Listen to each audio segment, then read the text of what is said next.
پوچھتے کہ کچھ لوگ تیسری رکعت کے تحیات میں اٹھتے ہوئے کرتے ہیں، اس کا کیا حکم ہے؟ شاید رفع دین.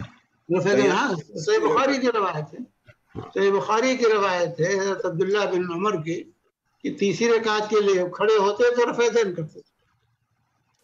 تیسری رکعت کے لیے قعدہ اولیٰ کے بعد جو کھڑے ہیں، میں نے بتایا کہ رفع دین. یہ صحیحین کی روایات ہیں، 4 مقامات پر رفع دین صحیحین بخاری مسلم کی احادیث سے ثابت. جزاک اللہ خیرن شیخ.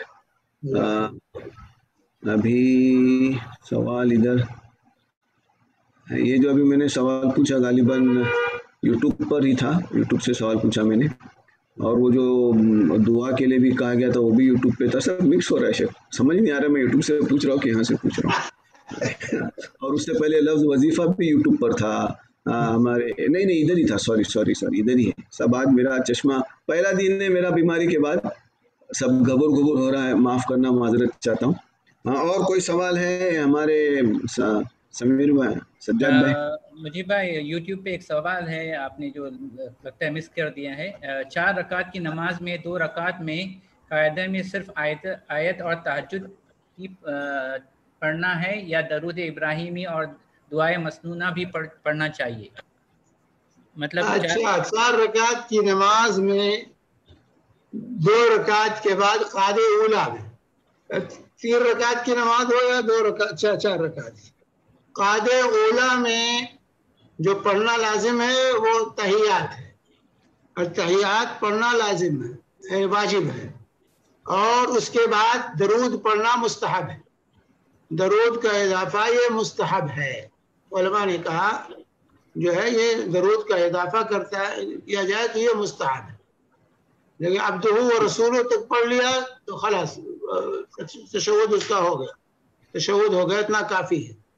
لیکن اس پر اگر درود کا اضافہ کر لیتا ہے تو یہ مستحب ہے. جزاک اللہ خیرن وحسن الجزا.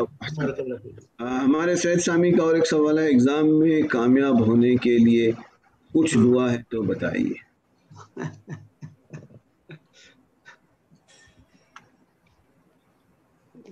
بھائی اپنی زبان میں جو دعا کرنی ہے دعا کیجیے، اپنی زبان میں جو دعا کرنی ہے، جس مقصد کے لیے اللہ تعالیٰ ہر زبان سمجھتا ہے، دعا کیجیے، اللہ تعالیٰ کامیابی عطا فرمائے. ربنا آتنا فی الدنیا حسنہ وفی الآخرۃ حسنہ وقنا عذاب النار. ان تمام چیزیں شامل ہو گئے. امتحان میں کامیابی ہو، شادی ہو، بیاہ ہو، تجارت ہو، تمام چیزیں یہ جامع دعا میں شامل. ربنا آتنا فی الدنیا حسنہ وفی الآخرۃ حسنہ وقنا عذاب النار. جزاک اللہ خیرن وحسن الجزا. اب میرا اپنا خود کا ایک سوال ہے. جب ہم جوان تھے، ہماری شادی ہوئی، داڑھی چھوٹی تھی ماشاءاللہ، لیکن وہ دین کے لیے نہیں تھی، کرکٹ کے لیے تھی. جب ہماری شادی ہوئی تو ہماری ممی نے میرے گلے میں ایک پھولوں کا ہار ڈال دیا، اس کی ہونے والی بہو کے لیے بھی ہار پیش کیا. وہ تو ہم پہن لیا، نہیں معلوم تھا. اب شادی کو کافی سارے سال ہو گئے، اتفاقاً کل 24 تاریخ تھی. ہم اینیورسری تو نہیں مناتے، لیکن اتفاقاً اسی دن مجھے تصویر کہیں سے آ گئی. تو کیا شیخ اس میں حکم کیا ہے کہ ایسی خوشی کے موقع پر یا کوئی بھی خوشی کے موقع پر ہمیں کچھ نہیں معلوم، وہ لوگ کہتے ہیں کہ وہ تسبیح پڑھتے ہیں کیا، پھول وغیرہ وغیرہ نہیں، ہم خوشی کے موقع پر کوئی بھی خوش پوشاک جس کو کہو یا اچھا دکھنے والا، شرک اور بدعت اگر اس میں نہیں ہے. اب ہم ہر چیز کو کوشش کرتے ہیں کہ شرک اور بدعت اگر اس میں نہیں ہے تو کریں اس طریقے سے. تو شیخ شادی اور بیاہ میں کیا ہم دلہا دلہن کو پھول پہنا سکتے ہیں؟ نہیں پہننا چاہیے، نہ پہنانا چاہیے، کیونکہ دوسری قوموں کے رسم و رواج، یہ دوسری قوموں کے مشابہت ہے، اس کے رسم و رواج ہے، اس سے بچنا چاہیے. ایسے تھوڑی تھوڑی چیزیں لیتے یہ معاملہ گڑبڑ ہو جاتا ہے. تو ان چیزوں سے بچنا چاہیے. سادگی، زیب و زینت اختیار کیجیے، زیب و زینت اختیار کرنے سے منع کیا گیا، لیکن حدود کے اندر رہتے ہوئے، اسلامی شاعر کے اندر حدود کے اندر رہتے ہوئے زیب و زینت اختیار کیجیے. لباس التقوی ہو خیر، تقوی کا لباس سب سے بہتر ہوتا ہے. جزاک اللہ خیرن وحسن الجزا. اللہ تعالیٰ میری اس گناہ کو معاف کرے. شیخ سوال آیا ہے کہ اگر مسجد میں عورتوں کی جماعت کے سامنے کوئی بچہ سو رہا ہو تو اس کو ہٹایا جائے گا یا امام کا سترہ کافی ہے؟ امام کا سترہ مقتدی کا سترہ ہوتا ہے، امام کا سترہ مقتدی کا سترہ، لیکن چونکہ سامنے اگر بچہ سو رہا ہے تو توجہ میں فرق آ سکتا ہے نمازی کے، تو اگر اس کا بچہ ہے آپ سامنے سو رہا ہے تو سونے دیجیے، اس کو ہٹانے میں اور پریشانی ہوگی۔ اگر ہٹانے میں پریشانی نہ ہو کیونکہ بچہ جاگ جائے گا تو اور پریشان کر نماز نہیں پڑھنے دے گا، اس لیے جہاں پڑھا ہے اس کو پڑھا رہنے دیے، نماز پڑھی۔ اگر تاشا لیٹی رہتی تھی، اللہ کے رسول صلی اللہ علیہ وسلم نماز پڑھتے تھے، تو نماز میں اس سے کوئی انشاءاللہ فرق نہیں آئے گا۔ میں سمجھتا ہوں یوٹیوب کے سوالات تو ہو گئے سارے، اب یہاں پر کوئی سوال اور نہیں ہے۔ ہاں، کیا برتھ ڈے یا اینیورسری پر صرف مبارکبادی دینا؟ برتھ ڈے کہاں ہے بھائی؟ جس دن پیدا ہوا بچہ اس دن مبارکبادی دینا تو ٹھیک ہے، سنت ہے، اس کو مبارکبادی دیجیے۔ تو کیا ہر سال بچہ پیدا ہو رہا ہے؟ وہ تو دن گزر گیا، وہ دن لوٹ کر کے نہیں آئے گا، تو مبارکبادی کا کیا معنی ہے اس وقت؟ مبارکبادی جس وقت شادی ہو رہی جس دن، اس دن مبارکبادی دیجیے، جب بچہ پیدا ہوا اس دن مبارکبادی دیجیے، یہ تو سنت ہے۔ لیکن یہ کہ جو ہے ہر سال وہ دن لوٹ کر آئے تو ہر سال وہ دن لوٹ کر کے نہیں آتا ہے، جو گزر گیا دن گزر گیا اور لوٹ کر آنے والا نہیں ہے۔ اس لیے خام خیالی ہے لوگوں کی، جو برتھ ڈے اور شادی ڈے اور کون سا ڈے، وہ ڈے لوٹ کر آتے نہیں، ہر سال شادی نہیں ہوتی ہے انسان۔ جزاک اللہ خیرن ساحر صاحب، برتھ ڈے یعنی جس دن پیدا ہوا، جیسے شیخ نے کہا، وہ بار بار نہیں آتا، لیکن اگر آپ اس کا موازنہ یا ہم موازنہ کرنے چلے، نہیں میرے پاسپورٹ پہ بھی لکھی رہتی ہے، میرے اس پہ بھی لکھی رہتی ہے، وہ برتھ ڈے نہیں ہوتا، وہ برتھ ڈیٹ ہوتی ہے، اس کا خیال رکھیں۔ تو وہ نہ سیلیبریشن ہے، نہ وش ہے، نہ کچھ ہے۔ جزاک اللہ۔ میں سمجھتا ہوں شیخ زوم کے سارے سوالات ہو گئے اور یوٹیوب کے بھی سارے سوالات ہو گئے۔ ایک مرتبہ اور میں سب کا شکریہ ادا کرتا ہوں، کیونکہ جب تک کہ بندوں کا شکریہ ادا نہیں کیا جائے اللہ کا شکر ادا نہیں ہو سکتا۔ اس لیے میں آپ سب کا مشکور ہوں کہ آپ لوگوں نے میرے لیے کافی سارے دعائیں کی، اور ایک صحیح سلامت صحت و عافیت کے ساتھ میں اپنے گھر پہنچا اور آج آپ کے سامنے بھی ہوں۔ اس درس میں جو لوگ بہت لیٹ آئے یا بیچ میں آئے یا ابھی آئے، جب یہ درس مکمل اپلوڈ ہوگا تو آپ کا اس کا اسٹارٹنگ ضرور دیکھ لیجئے گا۔ میں نے کچھ اپنی باتیں رکھی ہیں۔ اللہ سبحانہ و تعالی ہم سب کو اس کے دین کو سمجھنے اور اس کے اوپر مضبوطی سے رہنے کی توفیق دے، اور ایسے ہی ہمارے شیخ محترم شمیم احمد سلفی حفظہ اللہ کا سایہ ہمارے اوپر رہے، اور ہم ہمیشہ علمی باتیں قرآن اور صحیح احادیث سے ان سے معلوم کرتے رہیں اور اپنے عمل میں بھی لائیں۔ جزاکم اللہ خیرن وحسن الجزا۔ شیخ صاحب دعا کیجیے۔ حیاکم اللہ۔ سبحانک اللہم وبحمدک، اشہد ان لا الہ الا انت، استغفرک واتوب الیک، وجزاکم اللہ خیر۔